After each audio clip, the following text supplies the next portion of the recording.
Comment trader grâce à Ichimoku, partie 3. Bienvenue à tous les amis dans cette nouvelle vidéo, j'espère que vous allez bien. On se retrouve du coup pour le troisième épisode de cette série de vidéos concernant Ichimoku. Pour ceux qui ne le savent pas, c'est un indicateur d'analyse technique. Et si vous n'avez pas vu les précédentes vidéos, je vous invite à aller les voir sur la chaîne YouTube.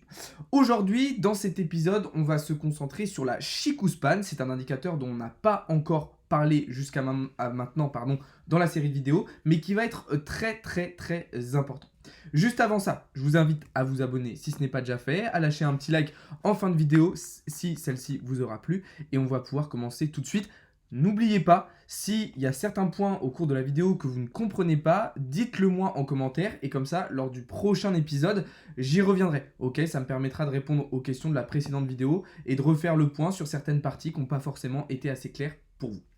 Alors, la Chikou-Span, déjà, où est-ce qu'elle se situe? Elle se situe sur mon graphique ici en vert, ok? C'est la courbe qu'on a juste ici en vert.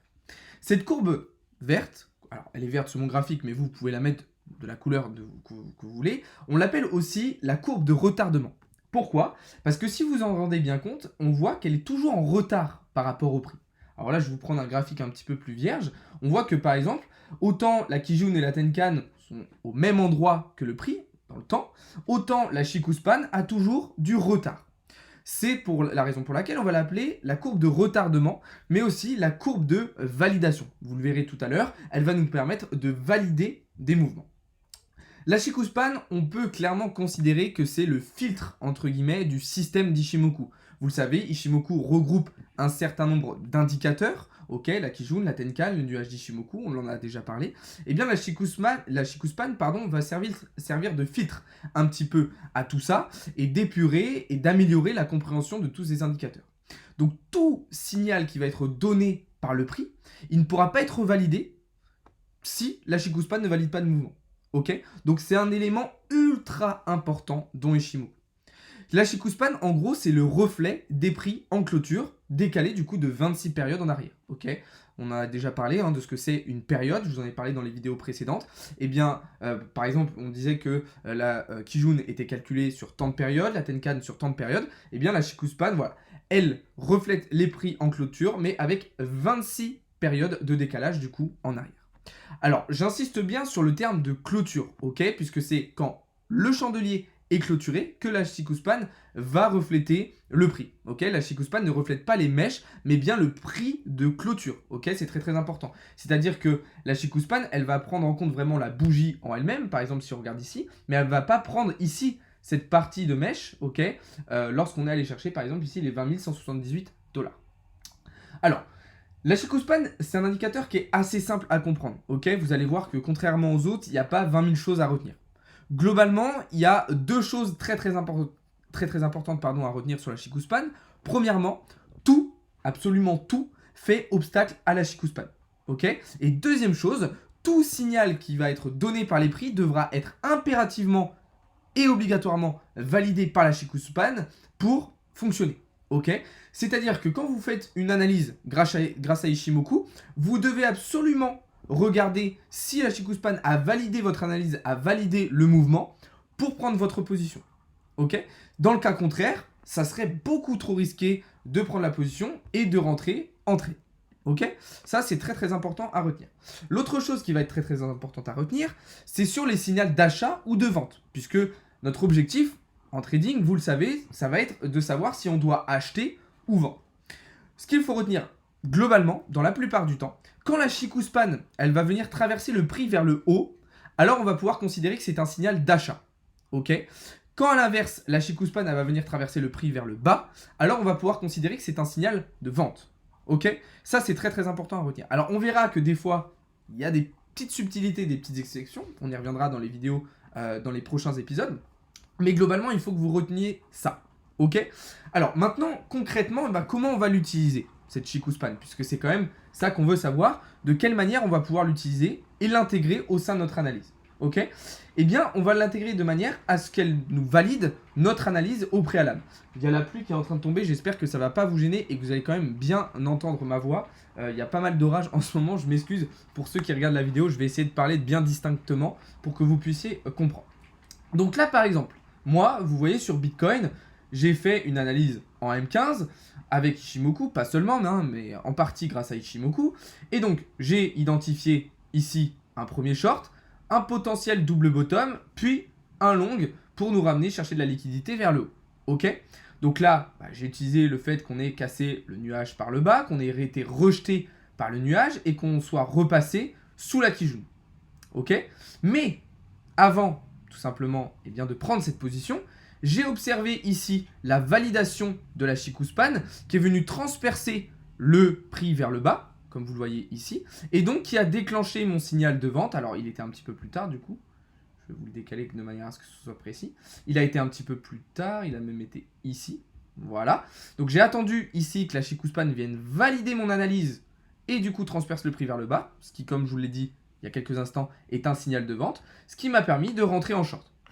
Là, pour le long, ok, pour l'instant, je ne suis pas rentré. Pourquoi? Parce que la Chikou-span ici n'a pas validé encore mon mouvement. C'est-à-dire qu'il faudrait que la Chikou-span revienne transpercer le prix vers le haut pour considérer qu'on a un signal d'achat intéressant. Alors, en réalité, en scalping, j'ai quand même pris le long lorsqu'on est venu toucher le prix d'achat ici. Donc, quand on a touché en gros mon take profit du short, on a touché mon point d'entrée du long. Donc, je suis rentré en scalping et j'ai très rapidement fermé mon trade puisque du coup, je savais que la Chikou-span n'avait pas validé mon mouvement. Si elle l'avait fait, alors je n'aurais pas fait un trade en scalping et j'aurais laissé une position en intraday, voire en swing. Plutôt de l'intraday. Donc, voilà un petit peu comment on va pouvoir utiliser la Chikou-span au sein de notre analyse. C'est pas forcément un indicateur qui est facile à utiliser quand on débute. Moi, personnellement, quand j'ai commencé à utiliser Ichimoku, c'est vrai que j'avais tendance à mettre un petit peu de côté cet indicateur en pensant que c'était l'un des moins importants. C'est vrai que d'un premier abord, si on va faire du trading à très court terme, du scalping, c'est pas un indicateur qui est facile à utiliser parce que du coup, on va toujours devoir attendre qu'il nous confirme le scénario et des fois, il est du coup trop tard pour prendre la position. Mais dès que vous allez passer sur des trades intraday ou du swing, il faut absolument regarder le comportement de la Chikou-span pour prendre vos positions. Ok? Donc, pour résumer, c'est un filtre du système d'Ichimoku qu'il doit absolument être validé pour prendre votre position. Quand la Chikou-span transperce le prix par le haut, signal d'achat. Et quand la Chikou-span transperce le prix par le bas, signal de vente. Globalement, c'est ce qu'il faut retenir de cet indicateur-là. Maintenant, comme tous les autres indicateurs du système Ichimoku, il faut la combiner à la Kijun, à la Tenkan, au nuage, pour avoir une analyse complète, pertinente et cohérente de la meilleure des manières.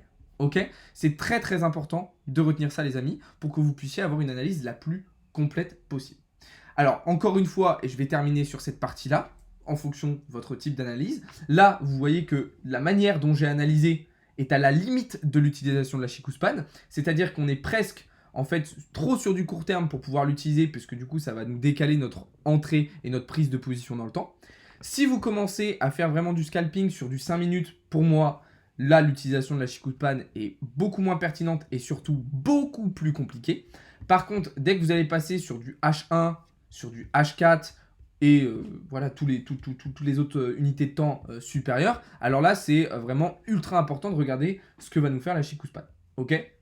Genre là par exemple, pour terminer, si on regarde ce qui se passe en weekly sur Bitcoin, il faudrait, pour qu'on ait un bon signal d'achat grâce à Ichimoku, il faudrait que ici, au bout, donc, suite à un rebond par exemple du Bitcoin, pour vraiment considérer que le rebond est validé, en fait, il faudrait que la Chikou-span retransperce le prix par le haut. Ok?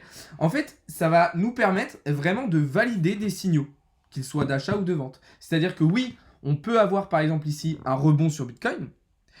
Ce rebond peut être à moyen court terme, mais si on veut confirmation que ce rebond, il va se faire avec puissance et il va durer dans le temps et va nous permettre de relancer le marché, il faudra surveiller que la Chikou-span a bien retranspercé le prix vers le haut.